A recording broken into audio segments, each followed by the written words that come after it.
தெய்வம் இல்லாமல் நம்ம எந்த ஒரு காரியங்களையும் செய்ய முடியாது. தெய்வ சக்தி அப்படின்னு ஒன்று நமக்கு இருந்தால் மட்டும்தான் எல்லா காரியங்களிலும் வெற்றி பெற முடியும். நம்ம ஒரு தனி மனுஷனாக ஜெயிக்கணும் அப்படின்னா முதல்ல நம்ம குடும்பத்தோட சப்போர்ட் நமக்கு வேண்டும். இன்றைக்கி நிறைய பேரோட வாழ்க்கையில் குடும்ப சப்போர்ட்டே கிடையாது. குடும்பம் சப்போர்ட் பண்ணாததுனால தான் இன்னமும் நம்ம நிறைய பேர் வாழ்க்கையில் விருத்திக்கு வரவே மாட்டேங்கிறோம். நம்ம ஆசைகள்லாம் நிறைவேறாமல் நிராயுதபாணியாக நிற்கிறோம். ஏன் இந்த குடும்பத்தில் உள்ளவங்களுக்கு நமக்கு என்ன பிரச்சனை? நம்ம முன்னேறினா அவனுக்கு பிடிக்க மாட்டேங்குது.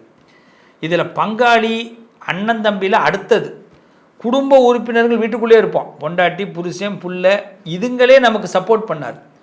எப்போ நம்ம வெற்றி பெறுவோமோ அப்போ தான் நம்மளை வெற்றி பெற்றுட்ட போல இருக்கு அப்படின்னு வாங்கல தவிர நீ இதுக்கு செய் நான் உனக்கு பின்னாடி வரேன் அப்படின்னு சொல்ல மாட்டாங்க. அப்படி சப்போஸ் வரேன்னு சொல்லிட்டாங்கன்னா 1008 நிபந்தனைகள் போடுவாங்க. இந்த கூட்டணி கவர்மெண்ட் மாதிரி நீ எனக்கு இதை ஒதுக்கி கொடு, அதை எனக்கு ஒதுக்கி கொடு, நான் சொல்கிற மாதிரி தான் நீ நடக்கணும், நீ மூச்சு விட்டால் கூட நான் பேசுகிறது தான் நீ மூச்சாக விடணும், இப்படிலாம் சொல்லுவாங்க. இதுக்கே நம்ம அந்த கூட்டணியே வேணாண்டா நான் ஏகாந்தமாக இருந்துட்டு போயிடலன்னு கூட பல பேர் சொல்ல வாய்ப்பு உண்டு. அப்படி இந்த கூட்டணி கவர்மெண்ட் மாதிரி நம்ம கூட்டணி கவர்மெண்ட்டு கூட வரமாட்டாங்க வீட்டில் உள்ளவங்க. இதனாலேயே என்ன ஆகுதுன்னா நம்மளுடைய பல பேரோட முயற்சி தவிடுபொடி ஆகுது. அப்போ இந்த நேரத்துலலாம் நம்ம நல்லவர்களாக வாழ்வதை விட கோடீஸ்வரர்களாக வாழணும். பணம் முக்கியம் இல்லை, பணம் வேணும், புகழ் வேணும், கௌரவம் வேணும். இதுக்கு கோடீஸ்வரர்களாக இருக்கணும். பணத்தில் புகழில் கௌரவத்தில் கோடீஸ்வரனாக இருக்கணும். அதை யாரை வச்சு உருவாக்கலான்னா தெய்வந்தான் நமக்கு துணை செய்யும். உறவுக்காரவங்க செய்ய மாட்டாங்க, சொந்தக்காரவங்க வரமாட்டாங்க, வீட்டில் உள்ளவங்க நம்மளை ஏற்றி விட மாட்டாங்க. அப்போ எந்த தெய்வத்தை கும்பிட்டா இந்த ராசிக்காரவங்க உச்சத்தை தொடுவார்கள் அதை பற்றி தான் இப்போ பேச போகிறோம். அந்த தெய்வத்தை வணங்குறது எப்படி, அதில் சின்ன பரிகாரத்தை எளிய பரிகாரத்தையும் உங்களுக்கு சொல்லித்தரப்போகிறேன். மிஸ் பண்ணாமல் வாட்ச் பண்ணுங்கள், ஸ்கிப் பண்ணிடாதீங்க. வாங்க பார்ப்போமா. உண்மையை சொல்லக்கூடிய உத்தமர்களாக வாழக்கூடிய மிதுன ராசிக்காரர்கள். சாமி பொய் சொல்கிறதுனாலே கூசுது சுவாமி, பொய் சொல்ல பிடிக்கலை, ஆனால் பூரா பயல்களும் பொய்யை சொல்லிக்கிட்டு இருக்காங்க, பொய்யை சொல்ல சொல்லி கூட வற்புறுத்துகிறாங்க. அதனால் எனக்கு இந்த கூட்டணியிலேயே பார்த்தீங்கன்னா பொய் சொன்னாலே பிடிக்காது, அதில் வற்புறுத்துறவனை கண்டாலே பிடிக்காது. இதுதான் மிதுன ராசி. மிதுன ராசிக்காரவங்க ரொம்ப ஓப்பனாக இருக்கணும்னு ஆசைப்படுவாங்க, உண்மையாக இருக்கணும்னு ஆசைப்படுவாங்க, சந்தோஷமாக இருக்கணும்னு ஆசைப்படுவாங்க, யாருக்கும் தொந்தரவு கொடுத்து வாழணும்னு ஆசைப்பட மாட்டாங்க. ஆனால் அதே நேரத்தில் எனக்குள்ளதை எனக்கு கண்டிப்பாக கூட அப்படின்னு கேட்டு பெறுபவர்கள் மிதுன ராசிக்காரர்கள். இதை யார்கிட்ட கேட்டால் நடக்கும்? சுவாமி கிட்ட கேட்டால் கிடைக்கும். அப்போ உங்களுக்கு ஒரு காவல் தெய்வம்னு ஒன்று இல்லையா, அந்த தெய்வத்தை எடுத்துக்கணும். யார் இந்த காவல் தெய்வம் சொல்கிறேன். அப்படிப்பட்ட அந்த காவல் தெய்வத்தை எடுத்துட்டு காவலாக உங்களுக்கு சுவாமி மாதிரி ஒரு உங்களுக்கு பிடிச்சதை வாங்கி கொடுக்கறது, பிடிச்சதை செய்கிறது. காவலில் என்ன அர்த்தம்? உங்களை பார்த்துட்டே இருக்காருன்னு அர்த்தம். காலத்தில் உங்களை பார்த்துட்டே இருப்பார். நீ உனக்கு என்னப்பா வேணும் குழந்தை, உனக்கு என்ன வேணும், நீ என்ன நடத்த போகிற, என்ன செய்ய போகிற, நான் உனக்கு ஹெல்ப் பண்ணுறேன் அப்படின்னு ஒரு சுவாமி. அந்த சுவாமியை மிதுன ராசிக்காரர்கள் ஒரு தடவை சென்று வழிபாடு பண்ணணும்.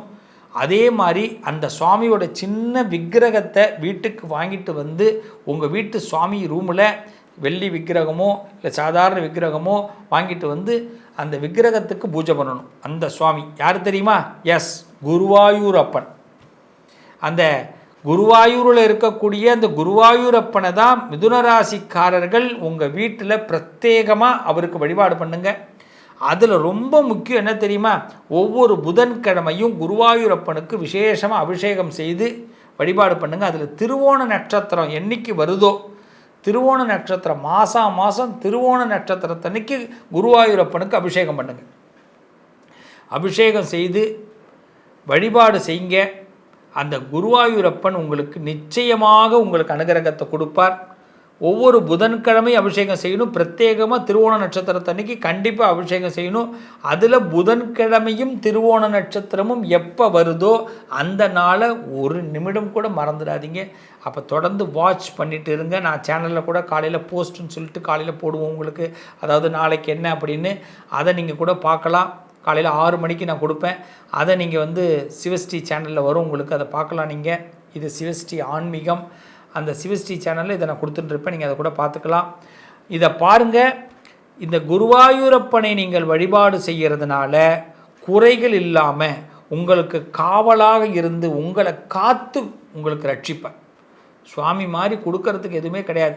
அவருக்கு ஒன்றே ஒன்று தான், நீங்கள் ஏதாவது ஒரு பிரார்த்தனை பண்ணிவிட்டு துலாபாரம் கொடுக்குறேன்னு வேண்டிக்கு, ரொம்ப கடுமையான விஷயத்தை வேண்டிக்கிங்க.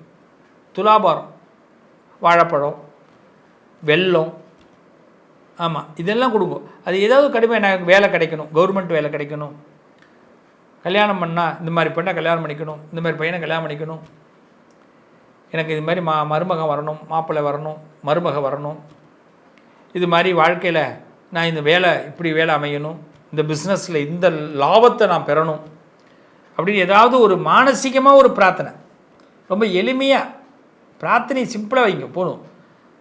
பரிகாரமும் சிம்பிள் தான், எளிய வெற்றியை கொடுக்கக்கூடிய பரிகாரத்தை தான் கொடுக்குறேன்.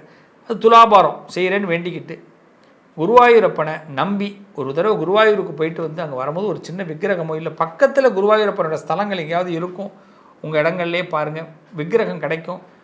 அவர் உங்களுக்கு வரணும்னு முடிவு பண்ணிட்டாருன்னா வந்துடுவார். அதனால் மிதுன ராசிக்காரர்கள் குருவாயூரப்பன் படம் இல்லாமல் இருக்காதீங்க. அதில் ஒரு விக்கிரகம் வாங்கி வச்சு அபிஷேகம் பண்ணி புதன்கிழமையும் திருவோண நாள் அன்னைக்கு நட்சத்திரத்தை அன்னைக்கு விரதம் இருந்து அவருக்கு வழிபாடு பண்ணிங்கன்னா நிச்சயமாக முழுமை பெறக்கூடிய வாய்ப்பு உங்களுக்கு ஏற்படும்.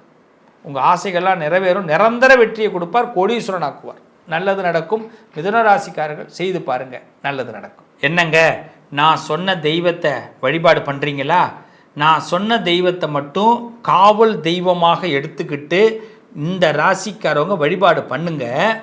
நான் சொன்ன இந்த எளிய பரிகாரத்தை மட்டும் செஞ்சுட்டு வாங்க. உங்கள் வாழ்க்கையில் ஒரு புது சக்தி கண்டிப்பாக கிடைக்கும். புது சக்தி இருந்தால் போதும், சகலமும் நமக்கு உண்டுங்க. நீங்கள் என்ன ஆசைப்படுறீங்க? பதவிக்கு வரணும்னு ஆசைப்படுறீங்களா? பணம் வேணும்னு ஆசைப்படுறீங்களா? ஆசைப்பட்ட பொருள் கிடைக்கணும்னு நினைக்கிறீங்களா? ஆசைப்பட்டவர்கள் நமக்கு அமையணும்னு நினைக்கிறீங்களா? ஆசைப்பட்ட விஷயங்கள் எல்லாம் அமையணும்னு நினைக்கிறீங்களா? வீடு கட்டணுமா, கல்யாணம் பண்ணணுமா, குழந்தை பெற்றுக்கணுமா, நிம்மதியாக இருக்கணுமா? கரெக்டு தானே? இது எல்லாம் நடக்க சிம்பிளாக சொல்லி கொடுத்துருக்குறேன். இந்த சுவாமியை வழிபாடு பண்ணுங்கள். அதே மாதிரி அந்த சுவாமிக்கு ஏற்ற மாதிரி எளிய பரிகாரத்தை பண்ணுங்கள். நிச்சயமாக ஒவ்வொருத்தவங்களும் இதில் என்ன தெரியுமா ஒரு பெரிய ஸ்பெஷல், உங்களால் உங்கள் குடும்பத்தில் உள்ளவங்களும் நிம்மதியாகுவாங்க. உங்கள் குடும்பத்தில் உள்ளவங்க தான், நம்ம குடும்பத்தில் உள்ளவங்க நமக்கு நிம்மதியை கொடுக்கல, நம்மளை ஏற்றி விடலை. ஆனால் பாருங்கள் நம்ம எவ்வளோ நல்லவங்க பாருங்கள். நாம் இந்த சுவாமியை கும்பிட்றதுனால, இந்த பரிகாரம் பண்ணிக்கிறதுனால நம்ம குடும்பமும் நல்லா இருக்க போகுது, நாமளும் நல்லா இருக்க போகிறோம். இதில் யார் சுயநலவாதி, யார் பொதுநலவாதி? என்றைக்குமே நீங்கள் பொதுநலவாதி தான் அப்படிங்கிற ஒரு பெருத்த சந்தோஷம் என்றைக்கு இருக்குங்க. என்றைக்குமே அன்னை ஆதிபராசக்தி அபிராமியை எல்லாரும் வழிபாடு பண்ணுங்க. உங்கள் வாழ்க்கையில் என்றைக்காவது, ஏன்னா இது எல்லாருக்கும் உள்ள ஒரு மந்திரம், என்றைக்கு உங்கள் வாழ்க்கையில் மனசில் அதிருப்தி ஏற்படுகிறதோ, மன கஷ்டம் ஏற்படுகிறதோ, வருத்தம் ஏற்படுகிறதோ, எனக்கு இந்த இடத்துக்கு வழியே கிடைக்கலப்பா அப்படின்னு சொல்ல உங்களுக்கு மனசு என்னைக்கு வருதோ, அம்பாளுடைய பாதத்தை போய் பிடிங்க, அபிராமியை போய் பாருங்கள், அபிராமியோடைய பாதத்தை போய் பிடிங்க. அம்மா சரணாகதி அடைஞ்சிட்டம்மா, அமாவாசையை பௌர்ணமியாக ஆக்கி கொடுத்தவ நீதான் தாயி, இன்றைக்கி நிறைஞ்ச அமாவாசையாக என் வாழ்க்கை இருக்குது, அதை பௌர்ணமியாக ஆக்கு தாயி அப்படின்னு அந்த தாய்கிட்ட நீங்கள் மன்றாடி கேளுங்க. அந்த தாய் கண்டிப்பாக உங்கள் வாழ்க்கையில் கடன்கிற அமாவாசையை விளக்குவா, கஷ்டங்கிற அமாவாசையை விளக்குவா, நீங்கள் நினைக்கிற எல்லா காரியங்களும் தடைங்கிற அமாவாசையை விளக்கி உங்களுக்கு பௌர்ணமியை அந்த அம்பாள் கொடுப்பா. இதுக்கு நீங்கள் செய்ய வேண்டியது அந்த அபிராமியை தரிசனம் பண்ணுங்கள். அது மட்டும் இல்லை, வெள்ளிக்கிழமை அபிராமி அந்தாதியை புத்தகத்தில் உட்காந்து படிங்க. படித்து பாருங்களேன். ஒரு 10 வாரம் நீங்கள் தொடர்ந்து படிச்சிட்டிங்கன்னா அடுத்தடுத்த மாற்றங்களை அப்படியே மெய் சிலுக்கிற அளவுக்கு கொடுப்பாங்க. அதாங்க அம்பாளுடைய விளையாட்டு. அதனால் அபிராமி அந்தாதிங்கிற அருமருந்து கையில் வச்சுக்கிங்க.